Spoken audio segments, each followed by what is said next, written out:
LSO ਦੀ requirement ਹੈ ਕਿ ਬਈ ਤਿੰਨ ਰਿਕੁਆਇਰਮੈਂਟ ਨੇ ਉਹਨਾਂ ਦੀਆਂ। ਉਹਨਾਂ ਦੀ ਰਿਕੁਆਇਰਮੈਂਟ ਹੈ, ਪਹਿਲਾ ਹੈ, ਸੈਕਿੰਡ ਹੈ ਜੀ, ਐਂਡ ਦ ਥਰਡ ਇਜ਼ ਤੇ ਤੁਸੀਂ ਬਹਿਸ ਵਧੀਆ ਲੈਂਦੇ ਹੋ। ਤੇ ਹੁਣ ਵਿਆਹਣ ਵਾਲੇ ਬਣ ਗਏ ਹੋ ਮੁੰਡੇ ਤੁਸੀਂ। ਹੁਣ ਜਦੋਂ ਵਿਆਹ ਹੋ ਗਿਆ ਤੇ ਜਦੋਂ ਘਰੇ ਡਿਸਕਸ਼ਨ ਹੋਈ, ਆਰਗੂਮੈਂਟ ਹੋਈ, ਕੌਣ ਜਿੱਤੂ?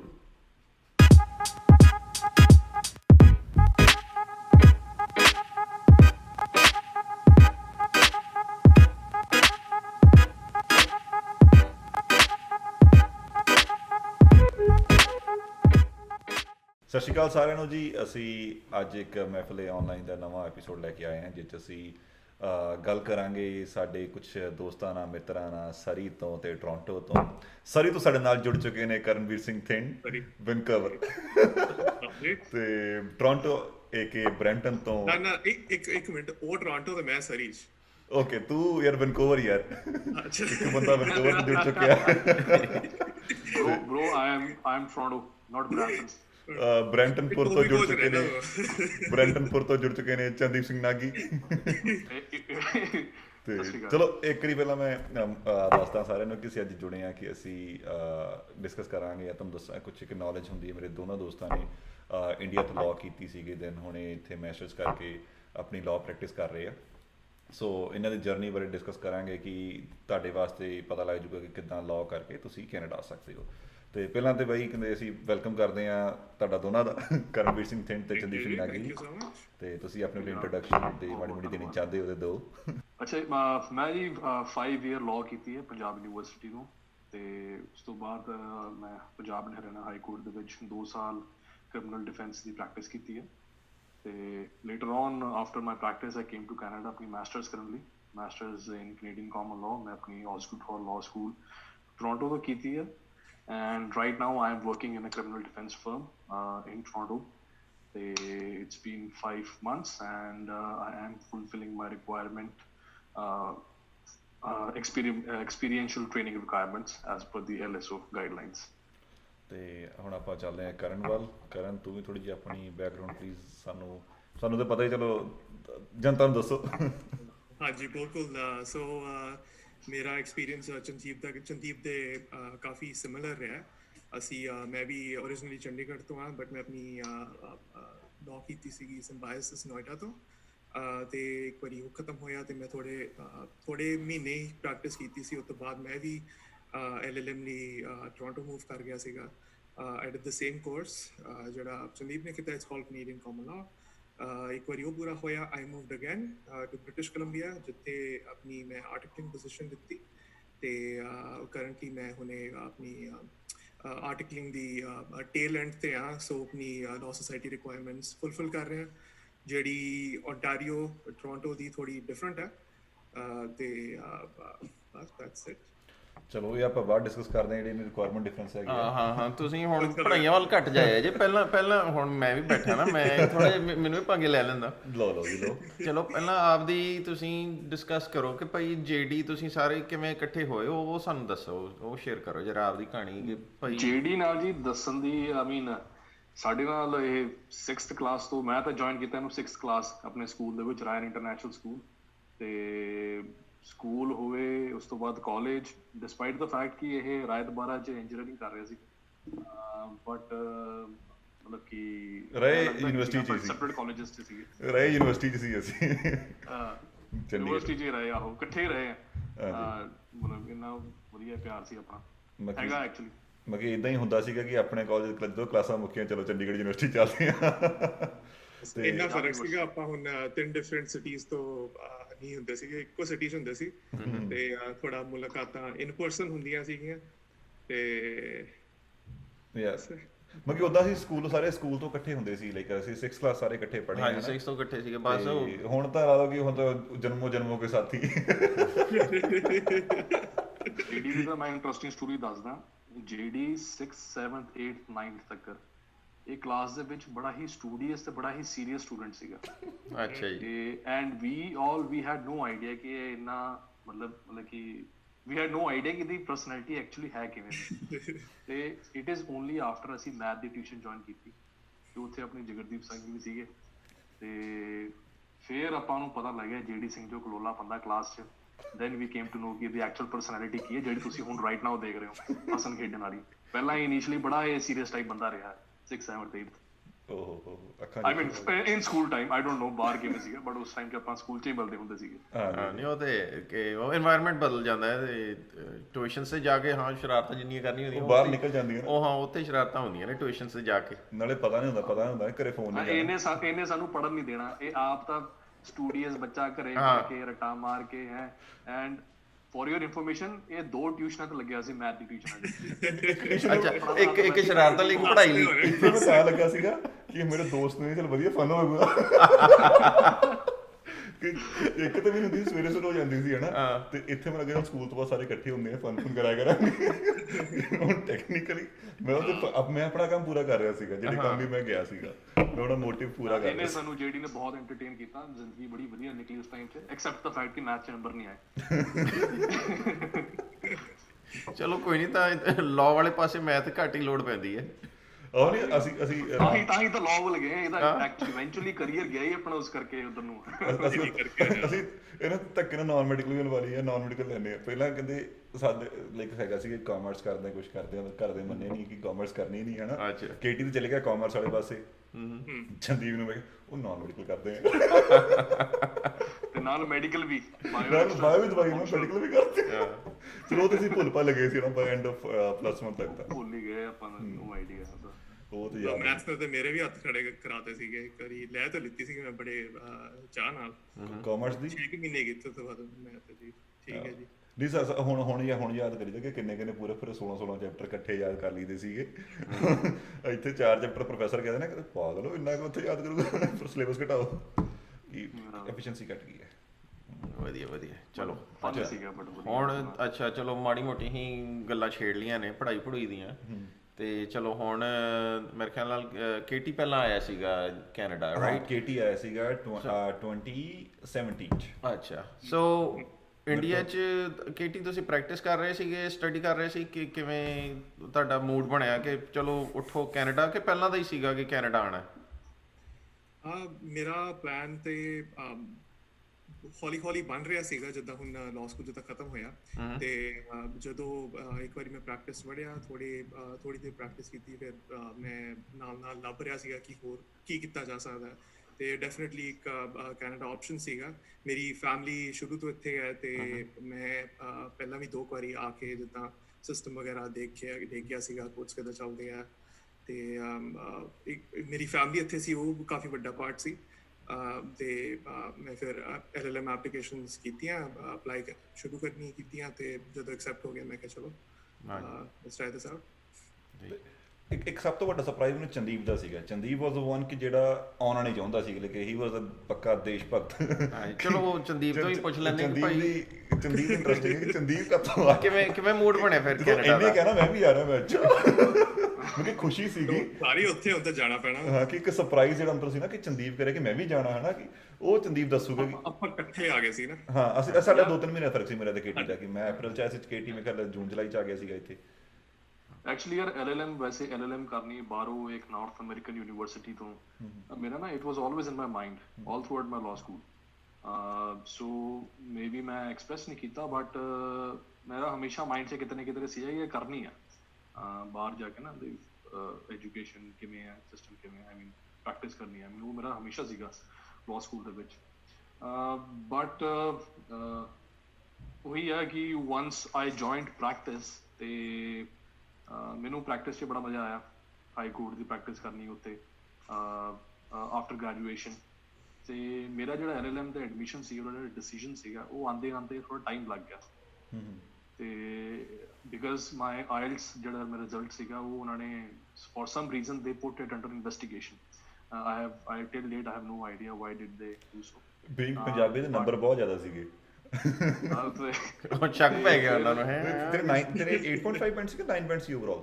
8.5 ਸੀਗੇ। 8.5 ਸੀ ਤੇ 9 ਮੈਕਸਿਮਮ ਆ ਕਿ 8.5 ਕੀ ਸਾਰੇ ਪਰਫੈਕਟ ਸਕੋਰ ਹੀ ਲਾ ਲਓ ਤੇ ਚਲੋ ਥੈਂਕ ਯੂ ਤੇ ਬਟ ਉਹੀ ਸੀਗਾ ਕਿ ਰਿਜ਼ਲਟ ਡਿਲੇ ਹੋ ਗਿਆ ਫਿਰ ਮੈਂ ਪ੍ਰੈਕਟਿਸ ਕਰਨੀ ਸ਼ੁਰੂ ਕਰਤੀ ਹਾਈ ਕੋਰਟ। ਮੈਨੂੰ ਹਾਈ ਕੋਰਟ ਦਾ ਬੜਾ ਵਧੀਆ ਹੋਇਆ ਤੇ ਇੱਥੇ ਇਹਨਾਂ ਦਾ ਵੀ ਡਿਸੀਜਨ ਡੈਫਰ ਹੋ ਗਿਆ because I could not submit my IELTS result but ਸਮਹਾਉ ਹਲੇ ਵੀ ਯਾਰ ਮਾਈਂਡ 'ਚ ਜਿਹੜੀ ਗੱਲ ਸੀਗੀ, ਜਿਹੜੀ ਗ੍ਰੈਜੂਏਸ਼ਨ ਤੋਂ ਜਿਹੜੀ ਲਾਅ ਤੋਂ ਚੱਲਦੀ ਆ ਰਹੀ ਸੀਗੀ ਬਾਹਰ ਜਾਣਾ, ਸਡਨਲੀ ਆਈ ਗੋਟ ਮਾਈ ਆਈਲਟਸ ਰਿਜ਼ਲਟ, ਸਡਨਲੀ ਆਈ ਗੋਟ ਮਾਈ ਇੱਕਦਮ ਹੀ ਮੇਰਾ ਐਡਮਿਸ਼ਨ ਆਫਰ ਆ ਗਿਆ। ਅਤੇ ਚਲੋ ਮੈਂ ਬਣਾਇਆ ਹੋਇਆ ਸੀਗਾ, I wanted to do something, ਅਤੇ ਮੈਂ ਕਿਹਾ ਯਾਰ I mean 20 years I mean down my life I might regret it ਕਿ I did not do something which I wanted to do, ਤੇ ਤਾਂ ਕਰਕੇ ਮੈਂ ਫਿਰ ਮਤਲਬ ਕਿ ਨਾ I moved on, ਮੈਂ LLM ਕਰਕੇ। But I like criminal defense the practice, ਤੇ ਉੱਥੇ ਵੀ ਮੈਂ ਆਹੀ ਕਰਦਾ ਸੀਗਾ ਪ੍ਰਾਈਮਰੀਲੀ, ਤੇ ਇੱਥੇ ਵੀ ਆ ਗਈ ਆਹੀ ਮੈਂ ਕੀਤੀ ਹੈ from day one onwards, ਮੈਨੂੰ ਕਲੀਅਰ ਸੀ ਕਿ ਮੈਂ ਆਹੀ ਕਰਨੀ ਹੈ। ਰਹਿਣਾ ਆਪਾਂ ਕਦੇ ਕ੍ਰਿਮੀਨਲ 'ਚ ਹੀ ਹੈ। ਕ੍ਰਿਮੀਨਲ 'ਚ ਇਟ ਇਜ਼ ਵੈਰੀ ਇੰਟਰਸਟਿੰਗ ਥੋੜ੍ਹਾ ਆਪਣੇ, ਇਟ ਇਜ਼ ਨੋਟ ਨੈਸੈਸਰੀ ਕਿ ਜਿਹੜਾ ਬੰਦਾ ਕ੍ਰਿਮੀਨਲ ਡਿਫੈਂਸ ਜਾਂ ਕ੍ਰਿਮੀਨਲ ਜਸਟਿਸ ਸਿਸਟਮ ਦੇ ਵਿੱਚ ਹੈ ਇਟ ਇਜ਼ ਨੋਟ ਨੈਸੈਸਰੀ ਕਿ ਉਹ ਕ੍ਰਿਮੀਨਲ ਹੀ ਹੋਵੇ, ਸਪੈਸ਼ਲੀ ਇਨ ਇੰਡੀਆ। ਯਾ ਉਹ ਤਾਂ ਹੈ, ਮਤਲਬ ਕਿ ਮੈਨੂੰ ਤਾਂ ਆਹ ਹੁੰਦਾ ਸੀ ਕਿ ਚਲੋ ਉੱਥੇ ਜੱਜ ਲੱਗ ਜਾਊਗਾ, KT ਦੋਨੋਂ UPS ਵਗੈਰਾ ਤਿਆਰੀ ਕਰਦੇ ਹੁੰਦੇ ਸੀ UPSC ਦੀ, ਕਿ ਚਲੋ ਹੋ ਨਹੀਂ ਤੇ ਆਪਾਂ ਇਹਨਾਂ ਦੇ ਕਹਿੰਦੇ ਥੱਲੇ ਮੈਨੇਜਰ ਲੱਗ ਜਾਵਾਂਗੇ ਕਿ ਜੱਜ ਸਾਹਿਬ ਤੋਂ ਕੰਮ ਕਰਾਉਣਾ ਕਿ 5 ਲੱਖ ਲੱਗਣਗੇ। ਬਾਕੀ ਯਾਰ ਇੱਕ ਸਭ ਤੋਂ ਵੱਡੇ ਫੈਕਟਰ ਜਿਹੜਾ ਸੀਗਾ, ਸਾਰੇ ਬਾਹਰ ਆ ਗਏ, ਤੇ ਤੂੰ ਵੀ ਬਾਹਰ ਆ ਗਿਆ, KT ਬਾਹਰ ਆ ਗਿਆ, ਮੈਂ ਕਿਹਾ ਕਿ ਯਾਰ ਲੈਟਸ ਗੋ। ਨਹੀਂ ਉਹ ਤਾਂ ਹੈ, ਮੇਨ ਫੈਕਟਰ ਉਹ ਸੀਗਾ ਸੋਸ਼ਲ ਸਰਕਲ ਸਾਡਾ ਇੱਥੇ ਆ ਗਿਆ ਸੀ, ਹੈ ਨਾ। ਤੇ ਆਪਾਂ ਅਗਲੇ ਐਂ ਕਰਦੇ ਕਿ ਥੋੜ੍ਹਾ ਜਿਹਾ ਆਪਾਂ ਕੱਟ ਟੂ ਦਾ ਪੁਆਇੰਟ ਗੱਲ ਕਰਦੇ ਹਾਂ। ਅਗਲੇ ਕੀ ਕਹਿੰਦੇ, ਚੰਦੀਪ ਤੋਂ ਇੱਥੇ ਐਜ਼ ਅ PR ਆਇਆ ਸੀ, ਹੈ ਨਾ, ਤੇ KT ਇੱਥੇ ਐਜ਼ ਅ ਸਟੂਡੈਂਟ ਆਇਆ ਸੀਗਾ, ਤੇ ਦੋਨਾਂ 'ਚ ਕਹਿੰਦੇ ਰਿਕੁਆਇਰਮੈਂਟ ਦਾ ਫਰਕ ਸੀਗਾ। ਤੁਸੀਂ ਅਪਲਾਈ ਕੀਤਾ, ਤੁਸੀਂ ਪਹਿਲਾਂ ਤਾਂ ਆਹ ਦੱਸੋ ਕਿ ਤੁਸੀਂ ਅਪਲਾਈ ਆਪ ਕੀਤਾ ਸੀ, ਹੈ ਨਾ, ਕਿ ਸਾਰੀ ਐਪਲੀਕੇਸ਼ਨ ਸ਼ੁਰੂ ਤੋਂ ਲੈ ਕੇ ਐਂਡ ਤੱਕ। ਤੇ ਜਦੋਂ ਤੁਸੀਂ ਆਪਣਾ ਉੱਥੇ ਐਪਲੀਕੇਸ਼ਨ ਸ਼ੁਰੂ ਕੀਤੀ, ਹੈ ਨਾ, ਕਿ ਤੂੰ PR ਕੀਤੀ ਤੇ KT ਸਟੱਡੀ ਵੀਜ਼ਾ ਤੇ ਆਇਆ, ਕਿ ਦੋਨਾਂ 'ਚ ਡਿਫਰੈਂਸ ਕੀ ਸੀਗਾ, ਹੈ ਨਾ? ਉਹ ਤੇ ਫਿਰ ਇੱਕ ਜਾਣਾ ਪਹਿਲਾਂ, ਚਲੋ KT ਤੁਸੀਂ ਦੱਸੋ ਤੁਹਾਡਾ ਕੀ ਪ੍ਰੋਸੈਸ ਸੀਗਾ, ਤੇ ਚੈਲੰਜਸ ਜਿਹੜੀਆਂ ਆਈਆਂ ਰਾਹ 'ਚ, what to watch out for, ਦੂਜਿਆਂ ਲਈ ਐਡਵਾਈਸ ਉਹ ਦੱਸੋ, ਫਿਰ ਅਸੀਂ ਚੰਦੀਪ ਵੱਲ ਆਉਂਦੇ ਹਾਂ। ਹਾਂਜੀ, ਸੋ ਜਿਹੜਾ ਸਭ ਤੋਂ ਵੱਡੀ ਤੇ ਪ੍ਰੋਬਲਮ ਜਿਹੜੀ ਆਈ ਸੀਗੀ ਉਹ ਹੈ ਕਿ ਐਜ਼ ਐਨ ਇੰਟਰਨੈਸ਼ਨਲ ਸਟੂਡੈਂਟ ਜਦੋਂ ਤੁਸੀਂ LLM ਇਜ਼ ਫॉर 1 year, ਤੇ ਤੁਹਾਡਾ ਜਿਹੜਾ ਵਰਕ ਪਰਮਿਟ ਮਿਲਦਾ ਉਸ ਤੋਂ ਬਾਅਦ it's also it relates to the duration of your study. So ਜੇ ਤੁਹਾਡਾ 1 ਸਾਲ ਦਾ ਤੁਹਾਡਾ LLM ਹੈ, ਤੁਹਾਨੂੰ 1 ਸਾਲ ਦਾ work permit, which is what happened with law, ਤੇ ਉਹ ਇੱਕ ਵਾਰੀ ਤੁਸੀਂ ਕੋਰਸ ਪੂਰਾ ਕਰ ਲੈਂਦੇ ਹੋ, ਉਹਦੇ ਅੱਗੇ ਤੁਹਾਨੂੰ ਜਿਹੜੀ ਇਮੀਗ੍ਰੇਸ਼ਨ ਰਿਕੁਆਇਰਮੈਂਟਸ ਪੂਰੀ ਕਰਨੀ ਹੈ, ਤੇ ਉਹਦੇ ਵਿੱਚ ਤੁਹਾਨੂੰ ਫਿਰ you have to keep in mind ਕਿ ਤੁਸੀਂ ਕੋਰਸ ਵੀ 1 ਸਾਲ 'ਚ ਖਤਮ ਕਰਨਾ ਹੈ, ਤੁਸੀਂ ਜੌਬ ਵੀ ਲੱਭਣੀ ਹੈ, and then you also have to satisfy all the PR requirements. ਤੇ ਸਭ ਤੋਂ ਵੱਡੀ ਪ੍ਰੋਬਲਮ ਤੇ ਉਹ ਆਉਂਦੀ ਹੈ। ਸੋ ਇਫ ਯੂ ਜੇ ਤੁਹਾਡੇ ਪਹਿਲੇ ਤੁਹਾਡਾ ਵਰਕ ਐਕਸਪੀਰੀਅੰਸ ਬਿਲਡ ਹੋਇਆ that's always ideal, just like Chandeep ਨੇ ਕੀਤਾ ਸੀਗਾ। ਐਂਡ ਦੂਜੀ ਹੋ ਗਿਆ ਕਿ you have to see ਕਿ ਤੁਸੀਂ ਕਿਹੜੇ ਕੋਰਸਸ ਕਰਨੇ ਆ, so you have to do your own research. This is ਪਹਿਲਾਂ ਤੁਸੀਂ ਅਪਲਾਈ ਕਰਨ ਤੋਂ ਪਹਿਲਾਂ, ਹੈ ਨਾ, ਤੇ ਮੇਜਰ ਪ੍ਰੋਬਲਮਸ ਤੇ ਆਈ ਸੀਗੀਆਂ। ਆਪਣਾ ਤੁਸੀਂ ਫਿਰ did you apply directly for LLM at a university and got admission ਤੇ ਉਹਦੇ ਥਰੂ ਆਏ ਸੀ? Yes, so for every course they have their own specific requirements.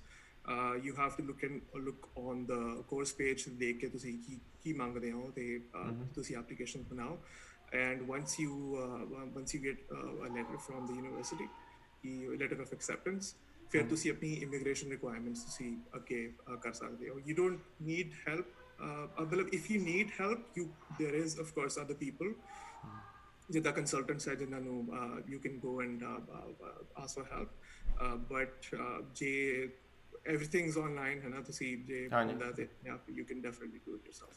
ਤੇ ਚੰਦੀ ਮੈਨੂੰ ਆਹ ਤੂੰ ਮੈਂ ਕਿਹਾ ਡਬਲ ਪੈਂਤਰਾ ਖੇਡਿਆ ਸੀਗਾ ਨਾ, PR ਤੇ ਸਟੱਡੀ ਵੀਜ਼ਾ ਇਕੱਠਾ ਅਪਲਾਈ ਕੀਤਾ ਸੀਗਾ, ਕਿ ਉਹ ਉਸ ਤੇ ਪੈਂਤਰੇ ਪਿੱਛੇ ਕੀ ਰਾਜ਼ ਸੀਗਾ?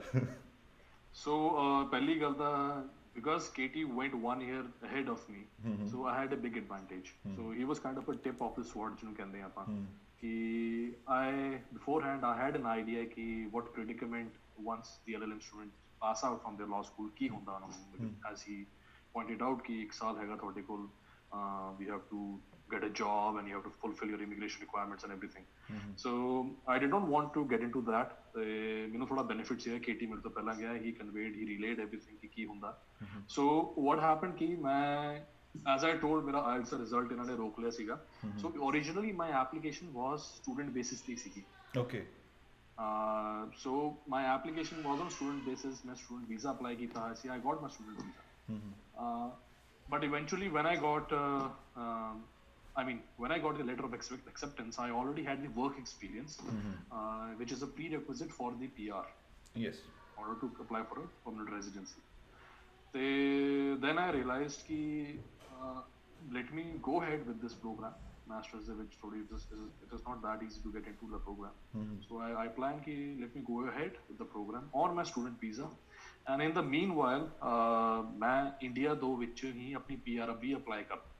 Okay So this is known as dual intent.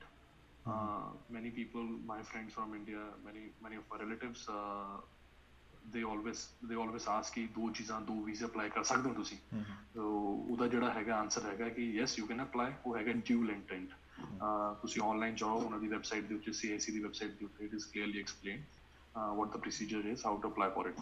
So before boarding the flight, I applied for my PR. I applied for it before boarding a flight for Canada. I applied for my PR. I landed in Canada. I was an international student. Okay But in the meantime, my application was being processed by the CIC. ਤੇ ਮੈਂ ਇੱਕ semester ਜਿਹੜਾ ਹੈਗਾ I remained as an international student, and simultaneously ਮੇਰੀ PR ਦੀ ਮੈਨੂੰ approval ਆ ਗਈ। ਤੇ ਜਿਵੇਂ ਮੈਨੂੰ PR ਦੀ approval ਆ ਗਈ, I got my COPR. Once you get your PR, you get a document which is known as confirmation of permanent residency. It is a plain page ਜਿਹੜਾ ਹੁੰਦਾ ਹੈ, ਕਾਗਜ਼ ਜਿਹਾ ਹੁੰਦਾ, ਤੇ ਉਹ ਤੁਸੀਂ ਇਮੀਗ੍ਰੇਸ਼ਨ ਆਫਿਸਰ ਨੂੰ ਦਿਖਾਣਾ ਹੁੰਦਾ। So in my case what happened ਕਿ ਉਹਦੀ requirement ਹੈ that page ਦੀ requirement ਕੀ ਹੈ ਕਿ you have to exit Canada and re-enter Canada, ਠੀਕ ਹੈ, in order to get your PR status, in order to get your immigration status changed. ਤੇ ਉਹਦੇ ਵੀ ਦੋ procedure ਨੇ। One is ਤੁਸੀਂ you book an appointment with the CIC immigration authorities, and accordingly they will give you a date, and ਤੁਸੀਂ ਉੱਥੇ ਜਾ ਕੇ ਆਪਣਾ you can get your status changed from student to PR. But ਉਹਦਾ ਇੱਕ issue ਸੀ ਹੈ ਕਿ that appointment they were giving me 2 ਮਹੀਨੇ ਬਾਅਦ ਦੀ। ਓਕੇ ਤੇ 2 ਮਹੀਨੇ ਮਤਲਬ ਕਿ I could not wait for 2 months because I had to reclaim my fee. ਜੇਕਰ ਮੈਂ 2 ਮਹੀਨੇ ਐਕਸਟੈਂਡ ਕਰ ਜਾਂਦਾ, ਮੇਰੀ ਸੈਕੰਡ ਟਰਮ ਤੇ ਥਰਡ ਟਰਮ ਦੀ ਫੀ ਜਿਹੜੀ ਸੀਗੀ ਮੈਂ ਇੰਟਰਨੈਸ਼ਨਲ ਵਾਲੀ ਮੈਨੂੰ ਪੇ ਕਰਨੀ ਪੈਣੀ ਸੀ। I would not have been able to avail the benefit of the PR. Yes ਤਾਂ ਫਿਰ ਕੀ ਹੋਇਆ ਕਿ ਮੈਂ ਨਾਇਗਰਾ ਫਾਲ ਚਲਾ ਗਿਆ, ਬਾਰਡਰ ਸੀਗਾ ਉੱਥੇ। I crossed over the border. I went towards the American side. 3-4 ਇਹੋ ਜਿਹੇ ਪੁਆਇੰਟਸ ਨੇ ਜਿੱਥੇ ਤੁਸੀਂ ਆਹ ਚੀਜ਼ ਕਰ ਸਕਦੇ ਹੋ ਕਿ you can literally walk from the Canadian side to the American side, and ਉੱਥੇ ਤੁਹਾਨੂੰ ਉਹ ਇੱਕ administrative refusal ਦਿੰਦੇ ਨੇ। This procedure is known as flag pulling. ਤੇ once you get that administrative refusal, ਉਹ ਕਾਗਜ਼ ਦਿੰਦੇ ਨੇ, you come back, you walk back towards the Canadian border, ਤੇ ਤੁਸੀਂ Canadian immigration officer ਨੂੰ ਫੜਾ ਜਾਂਦੇ ਹੋ। So that is a valid tribal document. So technically you have validly exited the country, entered another country, and come back to Canada. ਤੇ ਮੈਂ ਉਹ ਚੀਜ਼ ਕੀਤੀ, ਉਹਨਾਂ ਨੂੰ ਮੈਂ ਕਾਗਜ਼ ਦਿੱਤਾ ਤੇ they said okay yes you ਤੁਸੀਂ ਕਰ ਲਿਆ ਤੁਸੀਂ, ਤੇ ਮੈਨੂੰ ਉਹਨਾਂ ਨੇ PR ਸਟੇਟਸ ਪਾਤਾ। So COPR ਦੇ ਬਾਅਦ I mean the confirmation of permanent residence ਜਿਹੜਾ ਕਾਗਜ਼ ਜਿਹਾ ਸੀਗਾ, ਉਸ ਤੋਂ ਬਾਅਦ ਮੈਨੂੰ within 10 days ਮੈਨੂੰ PR ਦਾ ਸਟੇਟਸ ਮਿਲ ਗਿਆ। ਮੈਂ ਯੂਨੀਵਰਸਿਟੀ ਨੂੰ ਜਮ੍ਹਾਂ ਕਰਾਤਾ, ਨਾਲ ਦੇ ਨਾਲ ਹੀ ਮੈਨੂੰ ਰੀਫੰਡ ਆ ਗਿਆ ਜਿਹੜੀ ਮੈਂ ਐਕਸਟਰਾ ਫੀ ਪੇ ਕੀਤੀ ਹੋਈ ਸੀਗੀ। the fee ਜਿਹੜੀ ਐਕਸਟਰਾ ਇੱਕ ਇੰਟਰਨੈਸ਼ਨਲ ਬੱਚੇ ਨੂੰ ਪੇ ਕਰਨੀ ਪੈਂਦੀ ਹੈ। So I got the refund. So that is how I got it. So basically dual intent ਜੇ ਆਪਾਂ ਅਪਲਾਈ ਕਰਨਾ ਤੇ ਆਪਾਂ ਨੂੰ ਇੰਡੀਆ 'ਚ ਰਹਿ ਕੇ ਕਰਨਾ ਪੈਣਾ ਕਿ ਆਪਾਂ ਇੱਥੇ ਆ ਕੇ ਵੀ ਕਰ ਸਕਦੇ ਹਾਂ? ਇੱਥੇ ਆ ਕੇ ਵੀ ਕਰ ਸਕਦੇ ਹੋ। I mean dual intent is basically Canadian ਜਿਹੜਾ law ਹੈਗਾ ਉਹਦੇ ਵਿੱਚ provision ਹੈਗੀ ਹੈ ਕਿ if the person is able to satisfy ਕਿ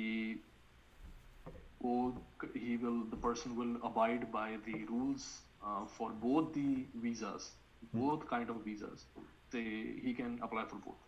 ਓਕੇ ਸੋ ਆਪਾਂ ਹੁਣ ਕੇਟੀ ਨਾਲ ਗੱਲ ਕਰਦੇ ਹਾਂ। ਕੇਟੀ, ਤਾਂ ਤੂੰ ਹੁਣ ਟੋਰਾਂਟੋ ਵੀ ਰਿਹਾ, ਤੂੰ ਹੁਣ ਵੈਨਕੂਵਰ ਵੀ ਗਿਆ, BC 'ਚ ਵੀ ਰਿਹਾ ਵਾ।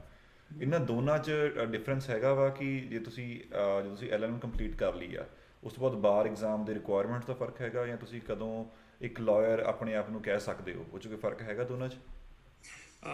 ਹਾਂਜੀ ਬਿਲਕੁਲ ਹੈ। ਤੇ ਇੱਥੇ ਇੰਡੀਆ ਵਾਂਗੂ ਨਹੀਂ ਹੈ ਕਿ ਤੁਸੀਂ ਇੱਕ ਆਲ ਇੰਡੀਆ ਬਾਰ ਕਲੀਅਰ ਕੀਤੀ ਤੇ ਤੁਸੀਂ ਕਿਤੇ ਵੀ ਤੁਸੀਂ ਪ੍ਰੈਕਟਿਸ ਕਰ ਸਕਦੇ ਹੋ। ਇੱਥੇ ਹਰ ਇੱਕ ਪ੍ਰੋਵਿੰਸ ਦੀ ਆਪ ਦੀ ਰਿਕੁਆਇਰਮੈਂਟਸ ਹੈ ਤੇ before you can get call to the bar you have to satisfy those requirements. ਤੇ ਓਨਟਾਰੀਓ ਦੇ ਆਫ ਕੋਰਸ ਸੰਦੀਪ ਥੋੜੀ ਮੇਰੇ ਤੋਂ ਬੈਟਰ ਦੱਸ ਸਕੇਗਾ। For me for British Columbia ਦਾ ਤੁਹਾਨੂੰ first you need an articling position ਜਿਹੜੀ ਹੁੰਦੀ ਹੈ ਬੇਸਿਕਲੀ ਤੁਸੀਂ 1 ਸਾਲ ਕਿਸੇ ਦੇ ਅੰਡਰ ਤੁਸੀਂ ਕੰਮ ਕਰਦੇ ਹੋ ਅੰਡਰ ਸਮਬਡੀ ਸੁਪਰਵਿਜ਼ਨ। ਇਹ ਉਸੀ 1 ਸਾਲ ਦੇ ਅੰਦਰ ਅੰਦਰ ਤੁਸੀਂ you have to clear what's called professional legal training course, ਜਿਹੜਾ 10 ਵੀਕ ਕੋਰਸ ਹੁੰਦਾ।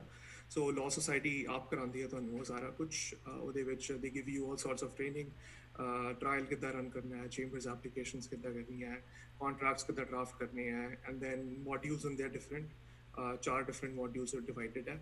ਤੇ ਉਤੋਂ at the end of it you have to give the barrister's exam and the solicitor's exam, ਦੋਵੇਂ separate ਹੁੰਦੇ ਆ ਤੇ ਦੋਵੇਂ you have to clear। ਤੇ 1 ਸਾਲ ਦੀ ਜਦੋਂ ਆ ਤੁਹਾਡੀ ਰਿਕੁਆਇਰਮੈਂਟ ਪੂਰੀ ਹੋ ਜਾਂਦੀ ਹੈ then you get called to the bar, ਤੁਹਾਡੀ call to bar ceremony ਹੋਏਗੀ and you will be a barrister and solicitor। ਕਿਆ ਬਾਤ ਹੈ। ਤੇ ਚੰਦੀਪ ਆਪਣਾ ਤੁਸੀਂ ਓਨਟਾਰੀਓ ਦੇ ਬਾਰੇ ਥੋੜ੍ਹਾ ਚਾਨਣਾ ਪਾਓ ਇੱਥੇ। ਅੱਛਾ ਜੀ, ontario the first of all ਆਪਾਂ ਟਰਮ ਯੂਜ਼ ਕਰ ਰਹੇ ਹਾਂ ਬਾਰ। ਜਿਹੜੇ ਲੇਮਨ ਬੱਚੇ ਜਾਂ ਕੋਈ ਵੀ ਦੇਖ ਰਿਹਾ ਉਹਨਾਂ ਨੂੰ ਪਤਾ ਨਹੀਂ ਲੱਗਣਾ ਵਾਟ ਇਜ਼ ਬਾਰ। ਸੋ ਬਾਰ ਜੀ ਹਾਂਜੀ ਉਹ ਯੈਸ ਉਹ ਸਵਾਲ ਤਾਂ ਸਾਡਾ ਵੀ ਸੀਗਾ ਕਿ ਕੋਈ ਬਾਰ ਐਕਸਪਲੇਨ ਕਰੋ, ਸਾਨੂੰ ਤਾਂ ਪਿਛਲੇ ਬਾਰ ਦਾ ਹੀ ਪਤਾ ਹੈ। ਆ ਪਿੱਛੇ ਪਈ ਬਾਤ ਚਲੋ। ਤੇ ਕੀ ਹੈ ਜੀ ਬੇਸਿਕਲੀ ਜਿਹੜਾ ਲਾਅ ਪ੍ਰੋਫੈਸ਼ਨ ਹੈ ਨਾ, ਜਿੰਨੇ ਵੀ ਮੁਲਕ ਹੈਗੇ ਆ ਸਾਰਿਆਂ ਦੇ ਵਿੱਚ ਲਾਅ ਪ੍ਰੋਫੈਸ਼ਨ ਸੈਲਫ ਰੈਗੂਲੇਟਿਡ ਆ। ਤੇ ਮਤਲਬ ਕਿ ਵਕੀਲ ਆਪ ਹੀ ਉਸ ਲਾਅ ਪ੍ਰੋਫੈਸ਼ਨ ਨੂੰ ਰੈਗੂਲੇਟ ਕਰਦੇ ਆ ਕਿ ਤੁਹਾਨੂੰ ਲਾਇਸੈਂਸ ਚਾਹੀਦਾ ਹੈ, ਤੁਹਾਨੂੰ ਇੰਨਾ ਐਕਸਪੀਰੀਅੰਸ ਚਾਹੀਦਾ, ਤੁਸੀਂ ਇਹ ਕਰੋਗੇ, ਆਹ ਕਰੋਗੇ, ਤੁਹਾਡੇ ਇਹ ਰਾਈਟਸ ਹੋਣਗੇ, ਤੁਸੀਂ ਇੱਦਾਂ ਨਹੀਂ ਕਰਨਾ। ਜਿਹੜੇ ਰੂਲਸ ਐਂਡ ਰੈਗੂਲੇਸ਼ਨ ਹੈ ਇਹ ਸਾਰੇ ਵਕੀਲ ਆਪ ਹੀ ਡਿਸਾਈਡ ਕਰਦੇ ਆ। ਤੇ ਉਹਦੇ ਲਈ ਵਕੀਲਾਂ ਨੇ ਇੱਕ ਮਹਿਕਮਾ ਬਣਾਇਆ, ਇੱਕ ਆਰਗੇਨਾਈਜੇਸ਼ਨ ਬਣਾਈ, ਇੱਕ ਡਿਪਾਰਟਮੈਂਟ ਬਣਾਇਆ ਜਿਹਨੂੰ ਕਹਿੰਦੇ ਬਾਰ। ਠੀਕ ਹੈ, ਇੰਡੀਆ ਵਿੱਚ ਉਹਨੂੰ ਕਹਿੰਦੇ ਸੀ bar council of India, bar council of Punjab and Haryana. ਇੱਥੇ KT the is something sort of different ਹੈ। I mean Ontario ਦੇ ਵਿੱਚ it is known as Law Society of Ontario।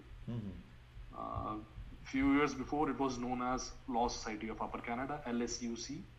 You will see that term at many places, but then it means the same, it means LSO, Law Society of Ontario।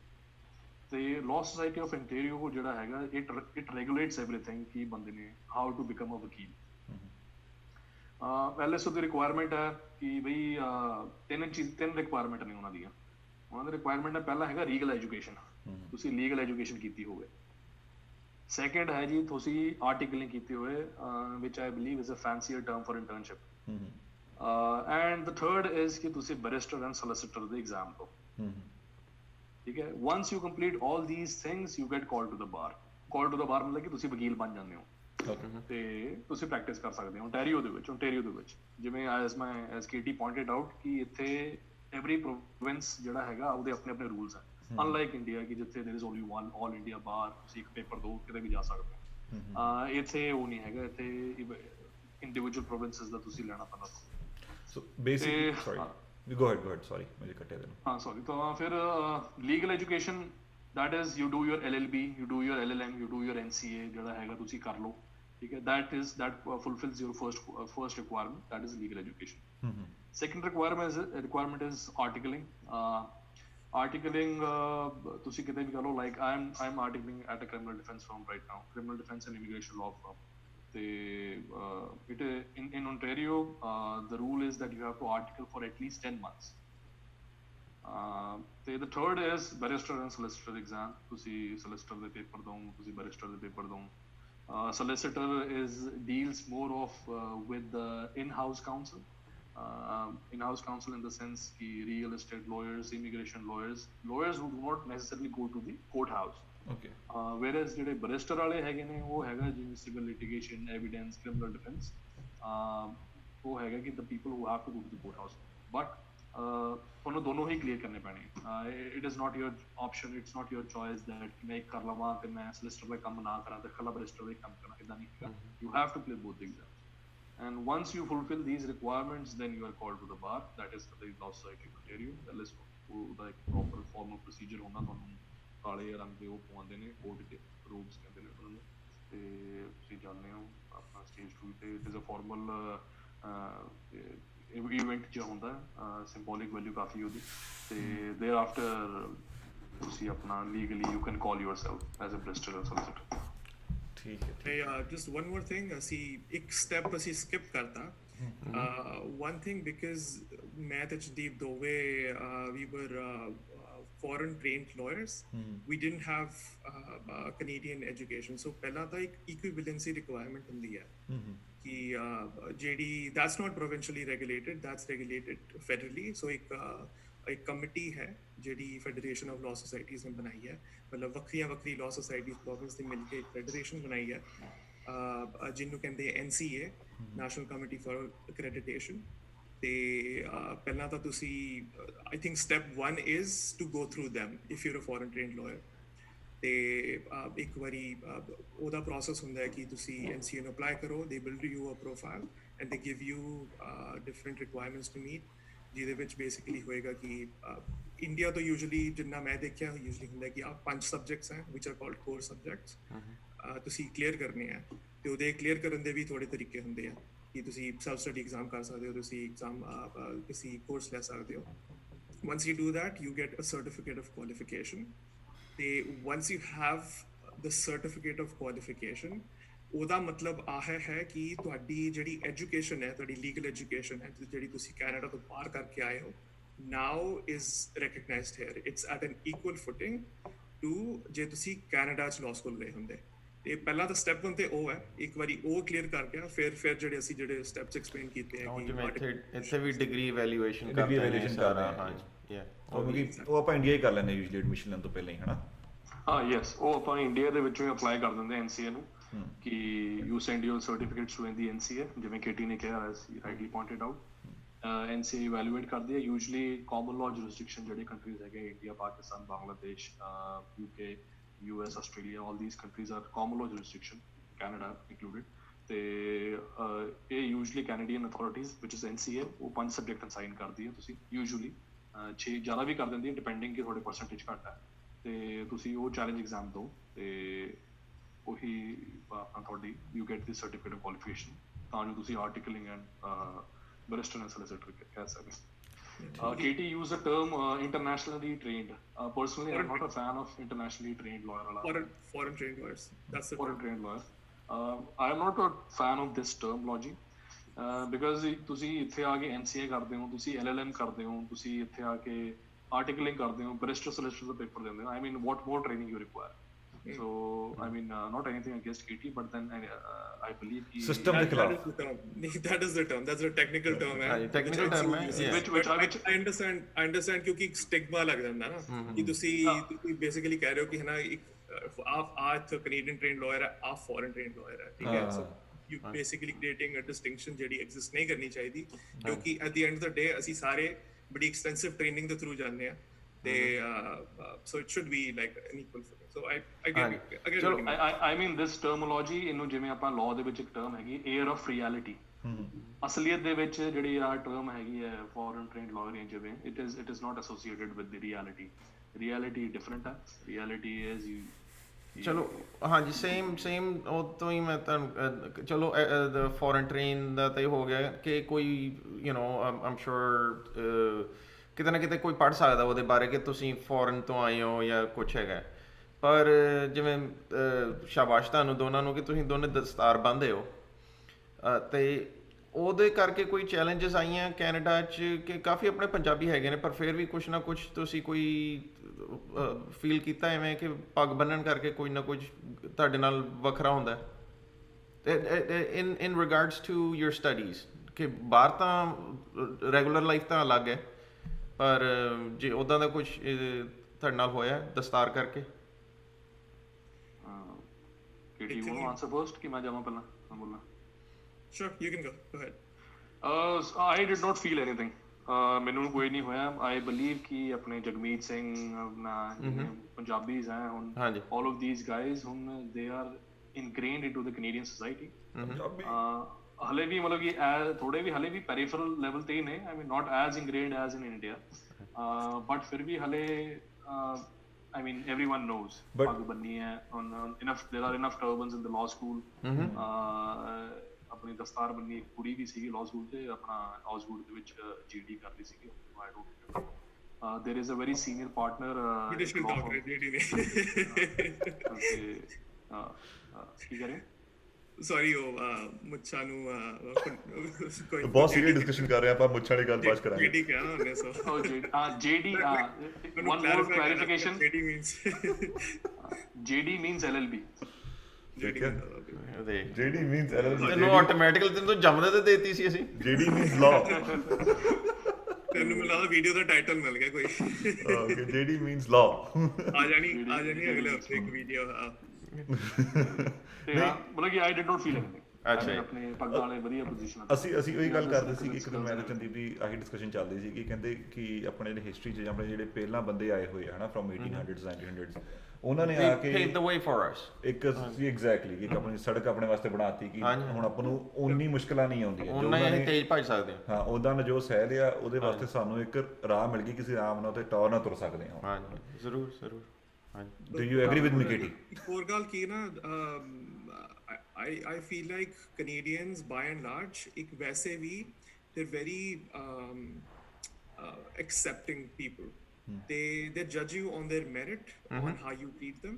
ਤੇ ਮੈਨੂੰ just like Chandeep said, ਮੈਨੂੰ ਕਦੀ ਵੀ ਇਦਾਂ ਨਹੀਂ feel ਹੋਇਆ ਕਿ ਮੈਂ ਦਸਤਾਰ ਬੰਨ੍ਹਣਾ ਤੇ ਉਹਦੇ ਕਰਕੇ ਕਿਸੇ ਦੇ ਵੀ ਨਜ਼ਰੀਆ ਬਦਲਿਆ ਹੋਏ ਜਾਂ ਮੈਨੂੰ ਵੱਖਰੇ ਤਰੀਕੇ ਨਾਲ ਗੱਲ ਕੀਤੀ ਹੋਏ ਜਾਂ ਵੱਖਰੀ ਟ੍ਰੀਟਮੈਂਟ ਮਿਲੀ ਹੋਏ। ਇੱਦਾਂ ਦਾ ਮੈਨੂੰ ਵੀ ਕਦੀ ਫੀਲ ਨਹੀਂ ਹੋਇਆ। ਬਟ ਇੱਕ ਗੱਲ ਹੈ ਕਿ it's all on the merits, as long as ਤੁਸੀਂ you work hard, that's all that matters. No, that's great to hear. ਮੈਂ ਕਿ ਜਦ ਤੱਕ ਤੁਸੀਂ ਆਪ ਗੰਦ ਨਹੀਂ ਪਾਉਂਦੇ ਤਦ ਤੱਕ ਤੁਹਾਨੂੰ ਕੋਈ ਨਹੀਂ ਹੋਊਗਾ। ਸੀਰੀਅਸ ਡਿਸਕਸ਼ਨ ਚੱਲ ਰਹੀ ਹੈ। ਸੀਰੀਅਸ ਸੌਰੀ ਮੌਕਾ ਨਹੀਂ ਮਿਲਦਾ। ਆਪਾਂ ਸੀਰੀਅਸ ਜ਼ਿਆਦਾ ਹੋ ਗਏ ਸੀ ਨਾ। ਆ ਇਹਦੀ ਦੂਜੀ ਮੈਥ ਦੀ ਟਿਊਸ਼ਨ ਨਿਕਲ ਰਹੀ ਹੈ ਚੋਬਰ ਉੱਪਰ ਕੇ। ਨਹੀਂ ਆਪਾਂ ਸੀਰੀਅਸ ਜ਼ਿਆਦਾ ਹੋ ਗਏ ਸੀ ਨਾ। ਮੈਂ ਕਹਿੰਦੇ ਉਹ ਅੱਛਾ ਪਹਿਲੀ ਕਲਾਸ ਵਾਲੀ ਕੰਮ ਨਹੀਂ ਕਰਨੇ ਆ ਦੂਜੀ ਕਲਾਸ ਪਹਿਲੀ ਕਲਾਸ ਵਾਲਾ ਜਾ ਉਹ ਕੁਝ ਨਹੀਂ ਉਹਦਾ ਵੀ ਮਾਲ ਹੈਗਾ ਮੇਰੇ ਕੋਲ। ਤੂੰ ਆਪਦੇ ਸਵਾਲ ਕਰ ਮੈਂ ਅੱਗੇ ਆਉਂਦਾ। ਨਹੀਂ ਚਲੋ ਤੁਸੀਂ ਕਰੋ। ਨਾ ਕੋਈ ਨਹੀਂ ਗੋ ਹੈਡ। ਉਹ ਯਾਰ ਛੋਟਿਆਂ ਨੂੰ ਮੌਕਾ ਦੇਈਦਾ ਹੁੰਦਾ। ਨਹੀਂ ਚਲੋ ਮੈਂ ਤਾਂ ਲੈ ਲਿਆ ਜਿੰਨਾ ਲੈਣਾ। ਚਲੋ ਫਿਰ ਬਹੁਤ ਹੀ ਸੀਰੀਅਸ ਕੁਐਸਚਨ ਕਿ ਤੁਸੀਂ ਹੁਣ ਦੋਨੇ ਲਾਇਰ ਹੋ ਹੈ ਤੇ ਤੁਸੀਂ ਬਹਿਸ ਵਧੀਆ ਲੈਂਦੇ ਹੋ ਤੇ ਹੁਣ ਵਿਆਹਣ ਵਾਲੇ ਬਣ ਗਏ ਹੋ ਮੁੰਡੇ ਤੁਸੀਂ। ਹੁਣ ਜਦੋਂ ਵਿਆਹ ਹੋ ਗਿਆ ਤੇ ਜਦੋਂ ਘਰੇ ਡਿਸਕਸ਼ਨ ਹੋਈ ਆਰਗੂਮੈਂਟ ਹੋਈ ਕੌਣ ਜਿੱਤੂ? ਕਰਦੇ ਨੇ ਤਾਂ ਜੀ ਔਖਾ ਹੀ ਜਿੱਤਣਾ। ਉੱਥੇ ਤੇ ਵੀਰੇ ਸਲੇਅਰ ਕੇਸ ਦੇਖੋ ਜਿਹੜੀ ਟ੍ਰੇਨਿੰਗ ਮਿਲੀ ਆ ਜੀ ਉਹ ਬਾਹਰ ਜਾ ਕੇ ਲੜਨ ਨੂੰ ਮਿਲੀ ਆ। ਜਦੋਂ ਘਰ ਦੇ ਅੰਦਰ ਵੜ ਜਾਈਦਾ ਉਦੋਂ ਉੱਤਰ ਜਾਂਦੀ ਸਾਰੀ। ਆਪਣੇ ਰੋਬਸ ਵਗੈਰਾ ਬਾਹਰ ਟੰਗ ਕੇ ਆਓ। ਘਰ ਦੇ ਅੰਦਰ ਤਾਂ ਐਕਸ ਪਾਰਟੀ ਆਰਡਰ ਹੋ ਜਾਂਦਾ। Non appearance. ਨਾਲੇ ਕਹਿੰਦੇ ਜੇ ਕਰੇ ਆਰਗੂਮੈਂਟ ਜਿੱਤ ਵੀ ਲਿਆ ਤਾਂ ਫਿਰ ਘਰ ਦੇ ਬਾਹਰ ਸੌਣਾ ਪੈ ਸਕਦਾ। ਪਤਾ ਕੀ ਹੋਇਆ ਜੀ ਇਦਾਂ ਦੀ ਆਰਗੂਮੈਂਟ। ਫਿਰ ਆ ਵੀ ਹੈ ਨਾ ਕਿ ਕਦੋਂ ਆਰਗੂ ਕਰਨਾ ਕਦੋਂ ਨਹੀਂ ਕਰਨਾ ਆ ਵੀ ਪਤਾ ਹੋਣਾ ਚਾਹੀਦਾ। ਹਾਂ ਉਹ ਤਾਂ ਹੈ ਹੀ ਹੈ। ਉਹ ਚਲੋ ਤੁਹਾਡੀ ਆਪਣੀ ਡਿਸਕ੍ਰਿਪਸ਼ਨ ਹੈ ਕਿ ਕਿਦਨ ਬਾਹਰ ਸੌਣਾ ਕਿਦਨ ਅੰਦਰ ਸੌਣਾ। ਕਿਦਨ ਚਾਂਸ ਲੈਣਾ ਕਿਦਨ ਪਲਾਨ ਬਣਿਆ ਹੋਇਆ ਕਿ ਚਲ ਬਾਹਰ ਹੀ ਹੋ ਜਾਾਂਗੇ ਕੋਈ ਚੱਕਰ ਨਹੀਂ। ਜੇਡੀ ਦਾ ਫੋਨ ਆਈ ਜਾਂਦਾ ਹਾਂ ਕੋਈ ਨਹੀਂ ਜੇਡੀ ਆ ਜਾ ਲੈਣ ਮੈਨੂੰ ਅੰਦਰ ਆ ਕੇ ਬਹਿਸ ਸ਼ੁਰੂ ਕਰ ਲਈ। ਹਾਂ ਚੰਗਾ ਮੈਂ ਬਾਹਰ ਚੱਲੇ ਸੌਣ। ਮੈਂ ਆਇਆ ਬਸ ਮੈਨੂੰ ਬਾਰਡਰ ਨਹੀਂ ਕ੍ਰਾਸ ਕਰਨ ਦਿੰਦੇ ਪਤਾ ਨਹੀਂ ਕੀ। ਨਹੀਂ ਯਾਰ ਅਸੀਂ ਤਾਂ ਬਾਰਡਰ ਕ੍ਰਾਸ ਕਰਨ ਤੇ ਬਸ ਅੱਕੇ ਪਏ ਕਿ ਬਾਰਡਰ ਕ੍ਰਾਸ ਕਰੀਏ। ਬਾਕੀ ਉਹ ਨਹੀਂ ਹੁੰਦਾ ਕਿ ਇੱਕ ਰੇਸ ਹੁੰਦੀ ਹੈ ਕਿ ਬਸ ਅੱਗੇ ਐ ਟੁੱਟਣ ਨੂੰ ਬਸ ਖੜੇ ਆ ਜਿੱਦਾਂ ਬਾਰਡਰ ਖੋਲਿਆ ਜਿਹੜੀ ਅੰਦਰ ਹੋਊਗਾ ਕੈਨੇਡਾ ਦੇ। ਉਹ ਮੀਮ ਨਹੀਂ ਹੈ ਜਿਹੜਾ ਉਹ ਆਪਣਾ ਭਾਈ ਖੜਾ ਹੁੰਦਾ ਇੱਕ ਡਿਵਾਈਡਰ ਚ ਆਇਆ ਮਤਲਬ ਉਹ ਬਾਬ ਡਿਵਾਈਡਰ ਹੈ ਤੇ ਉਹ ਫੜ ਕੇ ਖੜਾ ਲੈਟ ਮੀ ਇਨ ਕਰਕੇ ਜਿਹੜੀ ਆ ਜਾਂਦਾ ਮੈਨੂੰ ਦੇਖ ਕੇ ਹਰ ਵਾਰੀ ਮੈਂ ਕਿਹਾ ਜੀ I just saw a news article today ਉਹਦੇ ਵਿੱਚ ਕੀ ਸੀਗਾ ਕਿ couple got married ਤੇ ਉਹਨਾਂ ਨੇ ਫੈਂਸ ਜਿਹੜਾ ਬਾਰਡਰ ਦੀ ਫੈਂਸ ਉੱਥੇ they got married ਜਿਹੜੀ ਸੈਰੇਮਨੀ ਹੈ ਤੇ so that ਜਿਹੜੇ ਕੁੜੀ ਦੇ ਜਾਂ ਮੁੰਡੇ ਦੇ ਪੇਰੈਂਟਸ ਜਿਹੜੇ ਅਮਰੀਕਨ ਬਾਰਡਰ ਦੇ ਵਿੱਚ ਹੈਗੇ ਨੇ they could witness the ceremony ਤੇ ਇੱਥੇ ਕੈਨੇਡੀਅਨਸ ਵੀ ਵਿਟਨੈਸ ਕਰ ਸਕਦੇ। ਇਸ ਲੈਵਲ ਤੇ ਵਿਚਾਰੇ ਲੋਕੀ ਹੋ ਚੁੱਕੇ ਨੇ। ਵਿਚਾਰੇ ਵਿਆਹ ਵੀ ਔਖਾ ਵੀ ਕਰਨਾ ਪੈ ਰਿਹਾ। ਰੱਬ ਕਰੇਗੇ ਅਸੀਂ ਏਦਾਂ ਨਾ ਬੈਠ ਕੇ ਮਿਲੀਏ ਸਾਨੂੰ ਤੇ ਅੰਦਰ ਆ ਹੀ ਲੈਣ। ਇਨ ਪਰਸਨ ਮਿਲੀਏ ਤੇ ਅਸੀਂ ਜਸਟ ਲਾਈਕ ਫੈਕਟ ਚੈੱਕ ਜਿਹੜਾ ਆਪਣਾ ਕੇਟੀ ਦਾ ਇੱਕ ਯਾਰਕ ਯੂਨੀਵਰਸਿਟੀ ਵਾਲਾ ਹੁੰਦਾ ਸੀ ਨਾ ਅਪਾਰਟਮੈਂਟ ਸਟੂਡੀਓ ਅਪਾਰਟਮੈਂਟ ਹੁੰਦਾ ਸੀਗਾ ਉੱਥੇ ਦੇ ਲਾਈਕ ਲੱਗਦਾ ਕਿ ਮੇਰਾ ਸੈਕਿੰਡ ਹੋਮ ਹੈ ਤੇ ਮੈਂ ਇੱਥੋਂ ਨਿਕਲਣਾ ਕੇਟੀ ਮੈਂ ਨਿਕਲ ਗਿਆ ਅੱਛਾ ਨਿਕਲ ਗਿਆ ਮੈਂ ਆ ਰਿਹਾ ਬਸ ਤਿਆਰ ਗੱਦਾ ਲਾ ਕੇ ਰੱਖ ਵੀਕਡੇ ਹੁੰਦਾ ਸੀਗਾ ਨਾ ਥਰਸਡੇ ਮੈਂ ਦੁਪਹਿਰ ਦਾ ਟਾਈਮ ਹੈ ਤੇ ਮੈਂ ਆਪਣੇ ਰੂਮ 'ਚ ਬੈਠ ਕੇ ਆਪਣੇ ਡੈਸਕ ਤੇ ਕੰਮ ਪੜ੍ਹਾਈ ਕਰਦਾ ਤੇ ਮੈਨੂੰ ਜੀਡੀ ਦਾ ਫੋਨ ਆ ਗਿਆ ਤੇ ਕਹਿੰਦਾ ਮੈਂ ਆ ਰਿਹਾ ਕੀ ਆ ਕਿੱਥੇ ਆ ਗਿਆ ਬਸ ਪਹੁੰਚ ਗਿਆ ਮੈਂ ਤੂੰ ਸ਼ਿਕਾਗੋ ਰਹਿਣਾ ਤੇ ਤੂੰ ਹੱਲੇ ਵੀ ਏਦਾਂ ਹੈ ਜਿੱਦਾਂ ਆਪਾਂ ਉੱਥੇ ਤੇ ਚੰਡੀਗੜ੍ਹ ਤੇ ਰਹਿੰਦੇ ਹੁੰਦੇ ਸੀਗੇ ਇੱਕ ਸੈਕਟਰ ਦੂਰ ਹੈ ਨਾ ਕਿ 5 ਮਿੰਟ ਦੂਰ ਹੁੰਦਾ ਸੀਗਾ ਘਰ ਮੈਂ ਕਿਹਾ ਤੇਰੇ ਗੱਲਾਂ ਹੱਲੇ ਵੀ ਉੱਦਾਂ ਹੀ ਹੈ ਕਿ ਮੈਂ ਆ ਗਿਆ ਮੈਂ ਪਹੁੰਚ ਗਿਆ I remember KT 49, 51, 61 sector Chandigarh ਤੇ 7 ਫੇਜ਼ ਤੇ ਜੀਡੀ ਨੇ ਬਸ ਕੱਲਾ ਉਹੀ ਆਪਣੇ he won't call you up ਕਿ ਦੱਸੇਗਾ ਨਹੀਂ ਕਿ ਮੈਂ ਆਉਣ ਲੱਗਾ ਆ ਗਿਆ ਆਪਾਂ ਪਹੁੰਚ ਗਿਆ ਕਿੱਥੇ ਲੈ ਆ ਜਾ ਨਾ he won't seek your permission ਤੇ ਬੜਾ ਦਿਨ ਉਹ enjoyable ਸੀ ਜਾਂ ਤੇ ਹੁੰਦਾ ਸੀਗਾ ਜਾਂ ਮੈਂ ਆ ਗਿਆ ਮੈਂ ਬਾਹਰ ਖੜਾ ਜਾਂ ਮੈਂ ਤੇ ਆਉਂਦਾ 11 ਘੰਟੇ ਬਾਅਦ ਥੱਲੇ ਆ ਜਾ ਦੇਖੋ ਬਸ ਆ ਗਿਆ ਮੈਂ ਆ ਗਿਆ there is no in between ਨਹੀਂ ਪਰ ਇੱਕ ਗੱਲ ਹੈ ਮੈਂ ਭਾਵੇਂ ਸਿਰ 2 ਵਜੇ ਪਰ 3 ਵਜੇ ਤੱਕ ਆਉਂਦਾ ਜ਼ਰੂਰ ਸੀ ਮੈਂ ਆਉਂਦਾ ਜ਼ਰੂਰ ਸੀਗਾ ਜਿਵੇਂ ਲਾਰਾ ਸਵੇਰੇ 5 ਵਜੇ ਲਾਇਆ ਕਿ ਮੈਂ ਆਉਂਗਾ ਤੇਰੇ ਕੋਲ ਤੇ ਮੈਂ ਸ਼ਾਮੀ ਅਗਲੇ ਦਿਨ ਸਵੇਰੇ 5 ਵਜੇ ਆਵਾਂ ਪਰ ਪਹੁੰਚਦਾ ਜ਼ਰੂਰ ਸੀ ਮੈਂ ਤੇ ਰੱਖਿਆ ਸੀ ਆਪਣੇ ਟੋਰਾਂਟੋ ਜਿਹੜਾ ਅਪਾਰਟਮੈਂਟ ਸੀ ਮੈਂ ਤੇ ਐਕਸਟਰਾ ਗੱਦਾ ਲੈ ਕੇ ਰੱਖਿਆ ਹੋਇਆ ਸੀਗਾ ਜਿਹਦੇ ਤੇ ਉਹਦਾ ਜੇਡੀ ਦਾ ਹੀ ਨਾਂ ਸੀਗਾ ਆ ਗਿਆ ਪੈਰ ਚਲੋ ਆ ਰਿਹਾ ਅਸੀਂ ਇੱਕ ਦਿਨ ਉਹੀ ਗੱਲ ਕਰਦੇ ਸੀ ਮੈਨੂੰ ਕੱਲ ਪਰਸੋਂ ਨਹੀਂ ਕਿਹਦੇ ਨਾਲ ਗੱਲ ਹੋ ਰਹੀ ਸੀਗੀ ਤੇ ਕਹਿੰਦੇ ਕਿ ਜਿੱਦਾਂ ਕੁੜੀਆਂ ਕਿੰਨੇ ਅਰੇਂਜਡ ਹੁੰਦੀਆਂ ਹਨਾ ਕਿ ਉਹ ਇੱਕ ਉਹਨੇ ਬੈੱਡ ਰੱਖਿਆ ਬੈੱਡ ਤੇ ਪੈਣਾ ਹਨਾ ਦੇ ਆਰ ਵੈਰੀ ਅਰੇਂਜਡ ਮੈਂ ਕਿਹਾ ਹਾਂ ਮੈਂ ਕਿਹਾ ਅਸੀਂ ਜਿਸ ਤਰ੍ਹਾਂ ਮੈਨੂੰ ਫਿਰ ਕੇਟੀ ਯਾਦ ਸੀ ਕਰੀ ਮੌਂਟਰੀਅਲ ਗਏ ਮੈਂ ਕੇਟੀ ਤੇ ਮਨਸੀਰਤ ਮੌਂਟਰੀਅਲ ਤੋਂ ਮਿਸ਼ਰਾ ਜੁੜ ਗਿਆ ਨਾਲ ਕਿ ਮੈਂ ਵੀ ਟੋਰਾਂਟੋ ਜਾਣਾ ਸੋਣਾ ਕਿਤੇ ਕੇਟੀ ਦੇ ਸਟੂਡੀਓ ਅਪਾਰਟਮੈਂਟ ਹੁਣ ਤੁਹਾਨੂੰ ਪਤਾ ਸਟੂਡੀਓ ਅਪਾਰਟਮੈਂਟ ਕਿੰਨਾ ਕੁ ਹੁੰਦਾ ਇੱਕ ਬੈੱਡ ਇੱਕ ਜਣਾ ਐ ਸੁੱਤਾ ਇੱਕ ਜਣਾ ਐ ਸੁੱਤਾ ਸਾਰੇ ਜ਼ਿਗਜ਼ੈਗ ਜੇ ਕਿਸੇ ਨੂੰ ਟੱਪ ਕੇ ਜਾਣਾ ਨਾ ਕਿ ਬਾਹਾਂ ਬੂਹਾਂ ਲੱਤਾਂ ਤੋਂ ਟੱਪ ਕੇ ਬਾਹਰ ਜਾਣਾ ਪੈਂਦਾ ਪਰ ਕਿਸੇ ਨੂੰ ਕੋਈ ਪ੍ਰੋਬਲਮ ਨਹੀਂ ਕੋਈ ਕੰਪਲੇਂਟ ਨਹੀਂ ਖਰਚਾ ਬਚ ਗਿਆ ਜਦੋਂ ਮੈਂ ਦਿੱਲੀ ਰਹਿੰਦਾ ਹੁੰਦਾ ਸੀਗਾ ਤਦੋਂ ਵੀ ਹਾਲਾਤ ਏਦਾਂ ਹੀ ਹੁੰਦੇ ਸੀਗੇ ਆਈ ਮੀਨ ਸਾਰੇ ਹੋਸਟਲਾਂ ਦੇ ਹਾਲਾਤ ਐਂ ਹੀ ਹੁੰਦੇ ਸੀਗੇ ਪੰਜਾਬ ਯੂਨੀਵਰਸਿਟੀ ਹੋਸਟਲ ਤੁਹਾਡਾ ਤਾਂ ਫਿਰ ਵੀ ਸਟੂਡੀਓ ਅਪਾਰਟਮੈਂਟ ਸੀਗਾ ਉੱਥੇ 5 ਨੰਬਰ ਹੋਸਟਲ ਛੋਟਾ ਜਿਹਾ ਰੂਮ ਉੱਤੇ ਨਾਲ ਹੀ ਉੱਥੇ 5-6 ਜਾਣੇ 7 ਜਾਣੇ ਸੁੱਤੇ ਹੋਏ ਆ ਕਾਫੀ ਕੀ ਕਿੱਥੇ ਸੁੱਤਾ ਕੋਈ ਕੁਛ ਨਹੀਂ ਕਿਸੇ ਨੂੰ ਕੁਛ ਨਹੀਂ ਪਤਾ ਕੋਈ ਫਰਕ ਨਹੀਂ ਪੈਂਦਾ ਕਿਸੇ ਚਲੋ ਐ ਕਰਦੇ ਆ ਆਪਾਂ ਨਾ ਕਹਿੰਦੇ ਫੋਰ ਨਾਓ ਵੇਖ ਰਾਜਾ ਆਪਾਂ ਵੀਡੀਓ ਵਾਸਤੇ ਕੰਟੈਂਟ ਆਪਣਾ ਪੂਰਾ ਹੋ ਗਿਆ ਅੱਜ ਦਾ ਹਾਂਜੀ ਕਿ ਜਿੰਨੀ ਆਪਣੀ ਆਪਾਂ ਚਲੋ ਗੱਲਾਂ ਤੇ ਕੰਟੀਨਿਊ ਰੱਖ ਸਕਦੇ ਆ ਇਹੋ ਜਿਹੀ ਗੱਲ ਨਹੀਂ ਕਿ ਇਹ ਹੈ ਕਿ ਆਪਾਂ ਵੀਡੀਓ ਵਾਸਤੇ ਸਾਰਿਆਂ ਨੂੰ ਕਰੀ ਬਾਏ ਸਤਿ ਸ਼੍ਰੀ ਅਕਾਲ ਬੋਲ ਦਈਏ ਤੇ ਤਾਂ ਕਿ ਲੋਕੀ ਵੀਡੀਓ ਇੰਜੋਏ ਕਰ ਸਕਣ ਹਨਾ ਜ਼ਿਆਦਾ ਲੰਬੀ ਵੀਡੀਓ ਕਰਤੀ ਤੇ ਕੰਟੈਂਟ ਆਪਾਂ ਚੱਲਦੇ ਰੱਖਦੇ ਹਾਂ ਹਾਂਜੀ ਤੇ ਉਹ ਕੋਈ ਨਹੀਂ ਉਹ ਬਾਅਦ ਵਿੱਚ ਸਕੂਲ ਦੀਆਂ ਪੁਰਾਣੀਆਂ ਗੱਲਾਂ ਵੀ ਆਪਾਂ ਛੇੜਾਂਗੇ ਕਿਸੇ ਦਿਨ ਵੀਡੀਓ ਤੇ ਪਰ ਜਿਹੜੇ ਵਿਊਅਰਸ ਨੇ ਉਹਨਾਂ ਨੂੰ ਆਹੀ ਹੈਗਾ ਕਿ ਹਾਂਜੀ ਜੇ ਉਹਨਾਂ ਨੂੰ ਕੋਈ ਸਵਾਲ ਹੋਵੇ ਤੇ ਕੇਟੀ ਤੇ ਚੰਦੀਪ ਆਪਣੇ ਜਿਹੜੇ ਕਮੈਂਟਸ ਵਗੈਰਾ ਨੇ ਜਾਂ ਕੋਈ ਕੁਐਸਚਨਸ ਨੇ ਉਹਨਾਂ ਦੇ ਧਿਆਨ ਰੱਖਣਗੇ ਤੇ they will be happy to answer those questions ਹਾਂਜੀ ਸੋ ਜੇ ਕਿਸੇ ਕੋਲ ਸਵਾਲ ਹੋਵੇ do post and we'll try to get you the best answers for those ਤੇ ਬਾਕੀ ਕੋਈ parting messages anybody Thank you, JD Singh. Thank you, Paji, for inviting us, for giving us an opportunity to speak. ਬਾਕੀ ਜਿਹੜੇ ਵੀ ਕੋਈ ਦੇਖ ਰਹੇ ਆ ਜਿਹਨਾਂ ਨੂੰ ਕੋਈ ਚਾਹੀਦੀ ਹੈ ਮੈਂ ਜਿਹੜੀ ਤੈਨੂੰ ਕਹੂੰਗਾ ਲਿੰਕਡਇਨ ਦਾ ਸ਼ੇਅਰ ਕਰ ਲਈ ਥੱਲੇ ਲਿੰਕ ਤੇ ਜਿਹਨਾਂ ਨੂੰ ਕੋਈ ਕੁਐਸਚਨਸ ਹੋਣ ਉਹ ਕਰਨ one of the major thing ਜਿਹੜੀ ਮੈਂ ਦੇਖੀ ਹੈ ਬੱਚਿਆਂ ਨੂੰ ਕਿ ਉਹਨਾਂ ਦੀ ਐਲੀਜੀਬਿਲਿਟੀ PR ਦੀ ਬਣਦੀ ਹੈ ਸਾਰੇ ਕੁਝ ਦੀ ਬਣਦੀ ਹੈ ਲੇਕਿਨ ਉਹਨਾਂ ਨੂੰ ਪਤਾ ਨਹੀਂ lack of knowledge. If they need any assistance, if they need any help, to my link share karda, you can just give me a drop in a message and I'll get back to you ASAP ਜਿੰਨਾ ਜਿੰਨੀ ਜਲਦੀ ਹੋ ਸਕੇ ਤੇ open for any help ਠੀਕ ਹੈ okay ਸਤਿ ਸ਼੍ਰੀ ਅਕਾਲ ਜੀ ਥੈਂਕ ਯੂ ਕੇਟੀ ਤੇਰੇ ਵੱਲੋਂ ਕੋਈ ਡਿਪਾਰਟਿੰਗ ਹਾਂਜੀ ਮੇਰੇ ਵੱਲੋਂ ਵੀ ਆਹੀ ਸਭ ਜੀ ਤੇ ਤੁਹਾਨੂੰ ਕਿਸੇ ਚੀਜ਼ ਵੀ ਕੋਈ ਹੈਲਪ ਚਾਹੀਦੀ ਹੋਏ I'll try and help out ਜਿੱਦਾਂ ਜਿੰਨੀ ਵੀ ਮੈਂ ਕਰ ਸਕਾਂ ਤੇ just like Chandeep you can ਮੇਰੀ contact details ਥੱਲੇ description ਚ ਪਾ ਦੀ ਤੇ and ਤੁਹਾਡੇ ਦੋਵਾਂ ਦਾ thank you ਤੇ I hope ਕਿ ਆਪਾਂ ਜਲਦੀ ਬਾਰਡਰ ਖੋਲੀਏ ਅਰਦਾਸਾਂ ਕਰਿਆ ਕਰੋ ਇਕੱਠੇ ਬਹਿ ਕੇ ਤਾਂ ਯਾ ਨਹੀਂ ਮੈਂ ਬਹੁਤ ਜ਼ਿਆਦਾ ਸਾਨੂੰ ਹੈਗਾ ਕਿ ਅਸੀਂ ਇਕੱਠੇ ਬੈਠ ਕੇ ਬਰੈਂਪਟਨ ਵੈਨਕੂਵਰ ਘੁੰਮੀਏ ਚੰਦੀਪ ਨੂੰ ਚੱਕ ਕੇ ਵੈਨਕੂਵਰ ਲੈ ਆਉਣਾ ਉੱਥੇ ਫਿਰ ਤੇਰੀ ਵਾਦੀਆਂ 'ਚ ਬਹਿ ਕੇ ਪੋਡਕਾਸਟ ਕਰੀਏ I have a manual transmission car ਮੈਂ ਜਿਹੜੀ ਤੋਂ ਚਲਵਾਉਣੀ ਗੱਡੀ I'll love to. ਆਟੋਮੈਟਿਕ ਹੈ ਕੋਈ ਨਹੀਂ, ਜੇਡੀ ਪ੍ਰੈਕਟਿਸ ਕਰ ਰਿਹਾ ਹੈ। ਮੈਂ ਪ੍ਰੈਕਟਿਸ ਕਰ ਰਿਹਾ ਮੈਨੂਅਲ ਤੇ ਭਾਜੀ ਜਸਟ ਨੋਟ ਵਨ ਤੇ ਚਲੋ ਫਿਰ ਭਾਈ ਨੂੰ ਚਲੋ ਅਸੀਂ ਰਿਕਾਰਡਿੰਗ ਬੰਦ ਕਰਦੇ ਹਾਂ। ਰਿਕਾਰਡਿੰਗ ਬੰਦ ਕਰਕੇ ਆਡੀਅנס ਚਲੋ ਸਤਿ ਸ਼੍ਰੀ ਅਕਾਲ ਜੀ। ਅਤੇ ਜੇ ਤੁਹਾਨੂੰ ਕੋਈ ਕੁਐਸਚਨ ਹੋਵੇ, ਕੋਈ ਕੁਛ ਹੋਵੇ ਤੇ ਰਿਗਾਰਡਿੰਗ ਇਮੀਗ੍ਰੇਸ਼ਨ ਫॉर ਲਾਅ ਕਿੱਦਾਂ ਕਰਨੀ ਜਾ ਕੇ ਕੈਨੇਡਾ ਤੇ ਜਾਂ ਪੀਆਰ ਕਿੱਦਾਂ ਲੈਣੀ ਹੈ, ਤੇ feel free to DM us। ਤੇ ਸਤਿ ਸ਼੍ਰੀ ਅਕਾਲ ਜੀ, ਮਿਲਦੇ ਹਾਂ।